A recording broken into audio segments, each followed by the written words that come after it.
Senator from South Dakota is recognized. Mr. President, I ask unanimous consent to enter into a colloquy with my colleagues from Arizona, Alabama, and New Hampshire. Without objection. Mr. President, we come to the floor today to talk about the sequestration and the looming fiscal cliff.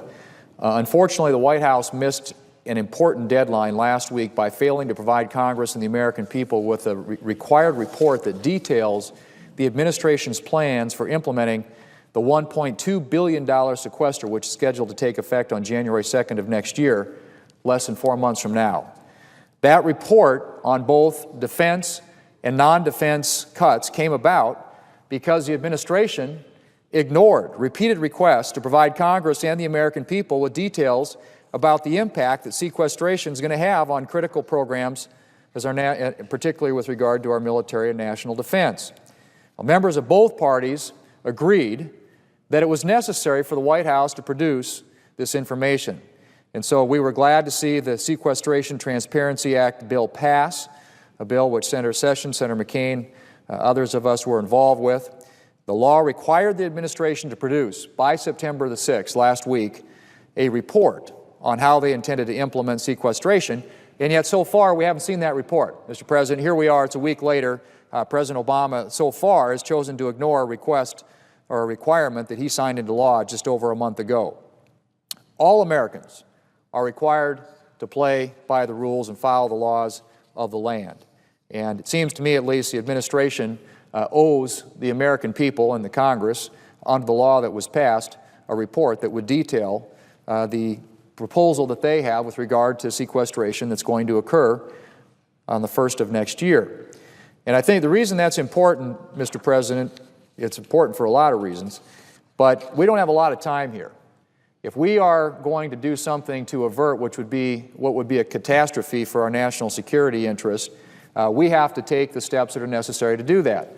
Well, it's very hard to come up with a replacement or an alternative to what the administration proposes when you don't know what the administration is proposing. And so we are hoping when we get this report, which I hope will be soon since it is a week now overdue, we get an idea about what the administration proposes to do, and that Congress can move forward, hopefully with an alternative that would avert which would be a major disaster, has been described by our military leadership in this country, to America's national security interest. And I know the Senator from Arizona, Senator from Alabama, and others will detail some of that, but I think it's important to point out what some of the President's own advisors have said. The Secretary of Defense, Leon Panetta, has issued repeated warnings about the negative impact these cuts will have on our military, saying, and I quote, "It would do catastrophic damage to our military and its ability to protect this country," end quote. General Odierno, the Chief of Staff of the Army, said that cuts of this magnitude would be catastrophic to the military. He went on to say that these cuts would incur an unacceptable level of strategic and operational risk. Now, it's interesting, there's a book out now by the Washington Post reporter Bob Woodward, who describes President Obama and then OMB Director Jack Lew, when they were going through this process, as insisting on these defense cuts during the debt ceiling negotiations. It's clear, Mr. President, they wanted to use these defense cuts as leverage to get tax increases. And in fact, if the fiscal cliff, if we breach the fiscal cliff, we go over the fiscal cliff, it's now being predicted by the Congressional Budget Office that will drive unemployment above 9% next year and plunge the country into yet another recession. In fact, they project, the CBO does, that the GDP will contract by 2.9% during the first half of next year and by 5% over the entire year.